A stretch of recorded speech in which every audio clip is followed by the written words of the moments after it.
Hola a todos y a todas. Espero en primer lugar que os encontréis bien junto con vuestros familiares y seres queridos. Os presento aquí el vídeo que he preparado sobre el trabajo de zoología. Fundamentalmente la idea es ofrecer un resumen de los análisis estadísticos que hicimos en clase y sobre todo pues un recordatorio del programa PAST, del trabajo que hicimos con el programa PAST 3.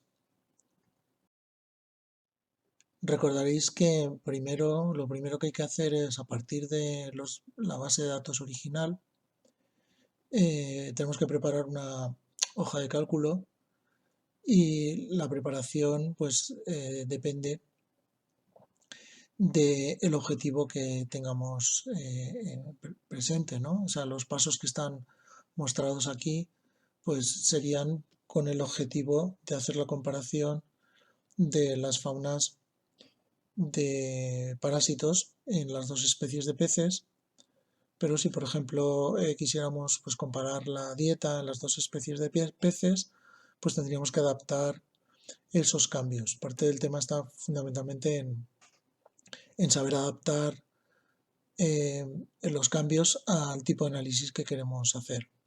Entonces ahí veis pues que he preparado una base de datos donde ordenamos primero por especie hospedadora. Luego también borramos la primera y última columna porque contenían datos que no son relevantes de cara al análisis. Eliminábamos columnas cuya suma era 0. También veis, eliminamos filas correspondientes a peces sin parásitos, porque si no tienen parásitos pues no tiene sentido hacer la comparación. Y luego elegíamos una serie de variables predictoras, por ejemplo las presas más corrientes, pues las reteníamos para ver qué relación tenían, posible relación con las diferencias de fauna parasitaria. Y también había que hacer un cambio de código en el sexo porque PAST trabaja fundamentalmente con datos numéricos. Pasamos entonces al trabajo con el programa PAST. Bien, aquí tenemos la base de datos de Excel. Brevemente os recuerdo que tenemos 3 zonas, una con los datos de los parásitos, las abundancias. Luego tenemos otra zona con los datos de dieta que vamos a relacionar, no todos los datos, pero los que vamos a relacionar con los datos de abundancia de parásitos. Y luego unos datos referentes a los hospedadores, la información de hospedadores. Si tendríamos la especie hospedadora, tenemos el sexo del pez y el tamaño del pez representado por su peso. Los datos ya los he preparado para el análisis y entonces voy a seleccionar toda la matriz de datos y la voy a copiar, y aquí tengo preparado el programa PAST esperando los datos. Bien, la parte crítica, si recordáis, aquí hay una parte crítica para copiar los datos, y es que antes de copiar nada tenemos que marcar tanto atributos de columna como atributos de fila. Y muy importante, tenemos que poner nuestro cursor en esta celda de aquí. ¿De acuerdo? Eso es lo que garantiza que se copien bien los datos. ¿De acuerdo? Entonces tiene que estar en esta celda de aquí del rincón. Bien, una vez hemos hecho esto, pegamos los datos y comprobamos que en efecto se han copiado bien. Efectivamente, o sea, fijaos que aquí tenemos el identificador de las filas que aparecen en esta parte, y luego también esta primera fila tenemos aquí los nombres de las variables. Bueno, entonces ahora ya podemos desmarcar los atributos de fila, pero dejamos marcados los de columna porque queremos también decirle al programa que la primera columna corresponde a nuestra variable de agrupación. Entonces eso lo hacíamos, veis, aquí en el tipo de datos, ¿vale? Le damos a grupo, ¿de acuerdo? Y entonces ya una vez hacemos eso, ¿vale? Queda identificado como una G y ahora ya sí que podemos desmarcar los atributos de columna. Ya está hecho. Bien, una cosita más. Recordad que también marcábamos cada especie de pez, la marcábamos con colores, ¿no? Según la especie. Entonces, lo que hacemos es, seleccionamos esta columna de agrupación y entonces aquí en editar nos vamos a la opción de símbolos, colores de fila, ¿de acuerdo? Entonces apretamos aquí. Bien, y entonces elegimos un color para fango, los salmonetes de fango, y otro color para los salmonetes de roca. Yo voy a elegir el azul para los de fango y el rojo para los de roca. Está al fondo de todo. Vale, ya lo tengo. Clac. Vale. De acuerdo, y fijaos que aquí estos puntitos me marcan que efectivamente me ha hecho caso el programa. Bien. Vale. A continuación vamos a ver cómo hacíamos el escalamiento no métrico multidimensional y en esta ordenación vamos a proyectar las variables que hemos seleccionado de los peces y las variables de dieta, ¿de acuerdo? Entonces, tenemos que tener la precaución de saber cuántas variables vamos a proyectar. Entonces, si contamos, tenemos 1, 2, 3, 4, 5, 6, 7, 8, 9, 10, 10, ¿vale? Tenemos 10 variables cuyos vectores vamos a proyectar sobre la ordenación de parásitos que empieza aquí. Muy bien. Entonces, seleccionamos todos los datos. Ya lo tenemos. Y entonces en el menú de multivariante, en ordenación, elegimos escalamiento multidimensional no métrico. Vale, primera cosa, tenemos que cambiar el índice de similitud. Recordad que el apropiado para estudios ecológicos de abundancias es el de Bray-Curtis. Muy bien.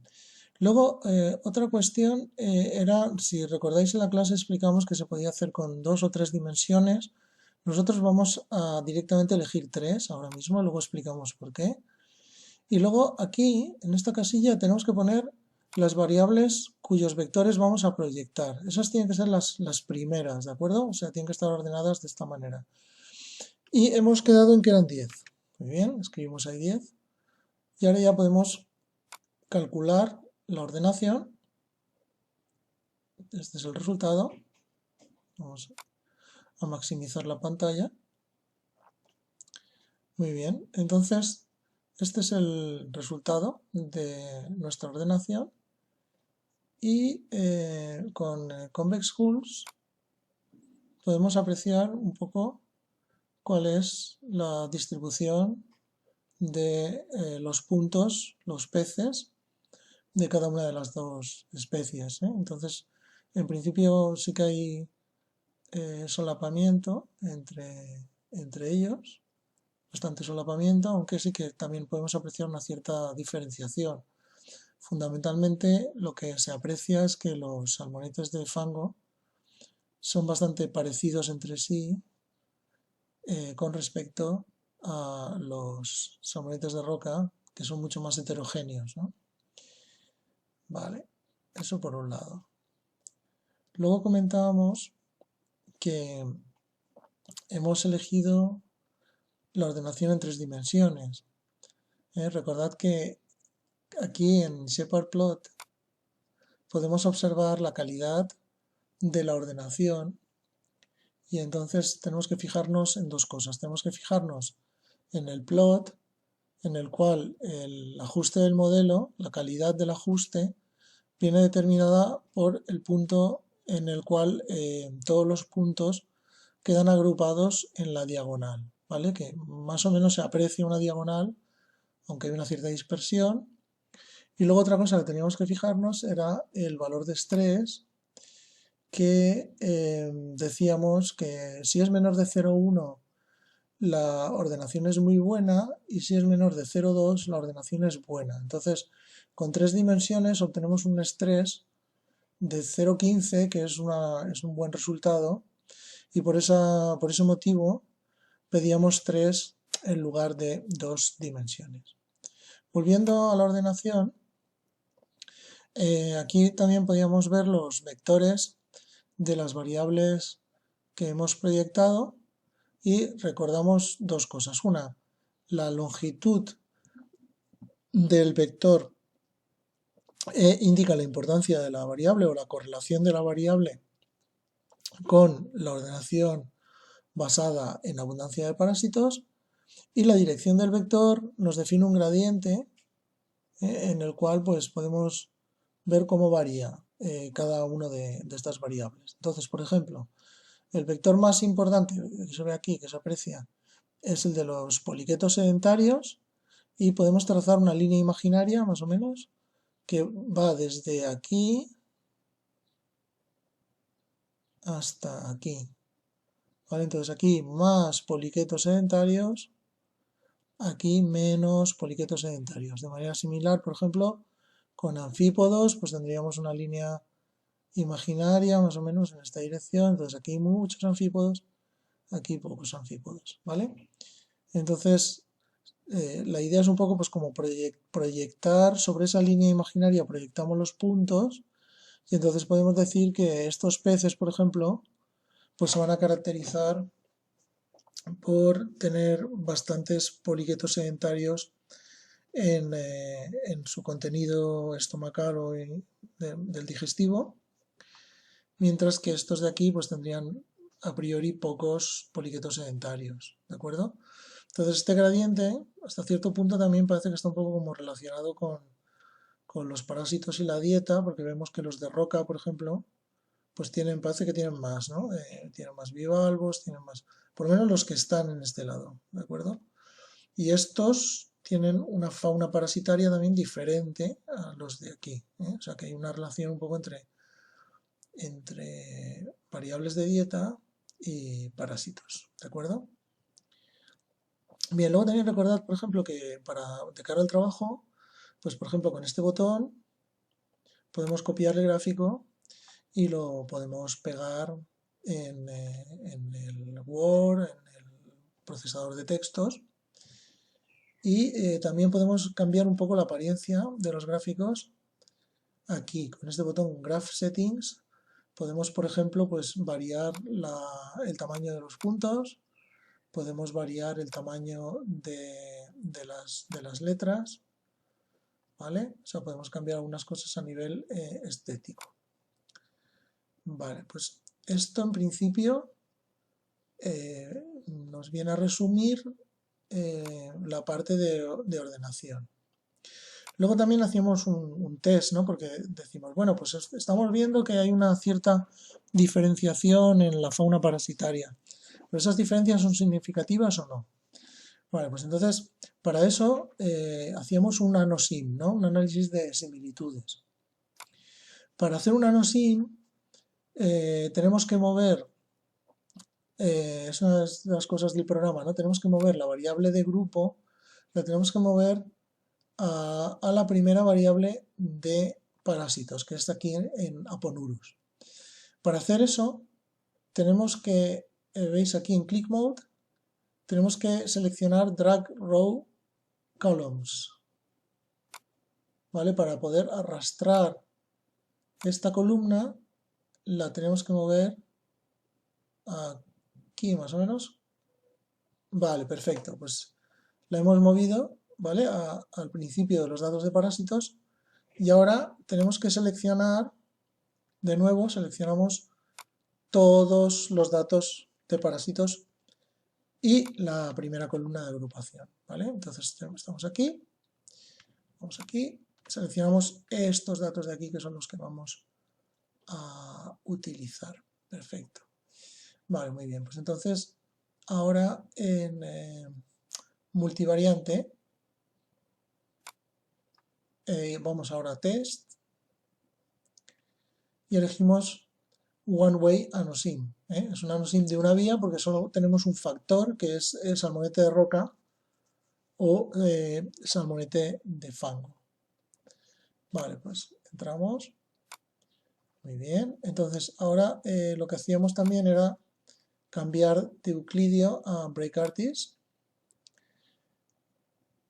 como antes, y recomputamos, ¿de acuerdo? Bien, entonces, veis que el valor de P es muy bajo, con lo cual pues podemos concluir que sí que hay diferencias significativas entre las dos especies de salmonetes en lo referente a su dieta. Aquí en la caja, en estos diagramas de cajas, tenemos representadas las diferencias entre cada uno de los grupos. Entonces aquí tenemos el grupo 1 son salmonetes de fango, grupo 2 salmonetes de roca, y estas serían las diferencias entre los de roca y los de fango. Entonces, lo que podemos concluir de aquí es que las diferencias respecto a las dos especies de peces vienen determinadas sobre todo porque los salmonetes de fango son bastante especiales con respecto al resto. O sea, esto lo que nos viene, este diagrama lo que quiere decir es que en general las distancias dentro de los peces de salmonetes de fango, las distancias en cuanto a sus parásitos, son bastante parecidas en comparación a cuando comparamos salmonetes de fango con los de roca, que es esto que tenemos aquí. Entonces aquí las diferencias son mayores. Eso no es tan claro en el caso de los salmonetes de roca. Como podéis ver, no son tan diferentes. Es decir, las distancias dentro de los de roca están en un rango similar, un poquito más bajo, un rango similar a cuando comparamos entre, entre roca y fango. ¿Vale? Eso también es algo que también veíamos en la ordenación. O sea, los de fango están como más agrupados y los de roca más dispersos. Pero bueno, inicialmente sí que podemos concluir que hay diferencias significativas entre ambos grupos. Muy bien. Y ahora, por último, nos podemos preguntar qué especies, o sea, hemos visto, hay diferencias significativas entre ambos grupos, ¿no? Entonces, ¿qué especies son responsables en mayor medida de estas diferencias? Entonces, para eso, utilizando también los mismos datos de antes, vamos a multivariante y seleccionamos en test, seleccionamos SIMPER, ¿vale? Y el análisis nos ofrece una tabla en la cual podemos comparar la contribución de cada especie en las diferencias. Entonces, están ordenadas, ¿veis?, de mayor a menor, y la primera especie es Histerotelatio, que podemos ver que aporta un 43,55%, prácticamente un 44% de las diferencias entre los dos hospedadores se deben a esta especie. Aquí podemos comparar también los valores medios. Entonces podemos ver que los de fango tienen un valor medio de histerotelatio más grande que los de roca, que eso es un resultado que hemos visto en años anteriores, bastante congruente, que generalmente los de fango tienen más histerotelatio que los de roca. Luego, la siguiente especie, Sopecoloides, contribuye con un 30 y tantos %, ¿vale? Y entre estas dos especies, fijaos que ya representan un 74% de todas las diferencias. Y aquí ocurre lo contrario, ¿eh? Los pecoloides tienen más de roca, valor medio de abundancia es mayor que en el caso de los de fango, que eso también lo hemos visto en años anteriores. Bien, siguiente serían las metacercarias de Aphallus, ¿vale? Con una contribución de aproximadamente un 15% y acumulado representan prácticamente un 90% del total. Fijaos que también es curioso, ¿no? En este caso, las metacercarias las hemos encontrado en los salmonetes de roca y aparentemente no se han encontrado en los de fango. Entonces, de todas las especies que tenemos, todo este menú de especies, estas tres primeras prácticamente representan el 90% de toda la variación. O sea que son tres especies que destacan fundamentalmente con respecto al resto. Para el resto, la contribución del resto de las especies, pues fijaos ya Ascarophis ya está en un 2,7, son contribuciones muy, muy modestas. Bueno, pues yo creo que esto concluye la explicación resumen. Espero que lo hayáis encontrado útil y lo dejamos así. Y por último, si tenéis preguntas o necesitáis alguna aclaración, simplemente me escribís un correo electrónico y estaré encantado en ayudaros. Os deseo mucha suerte y hasta ahora.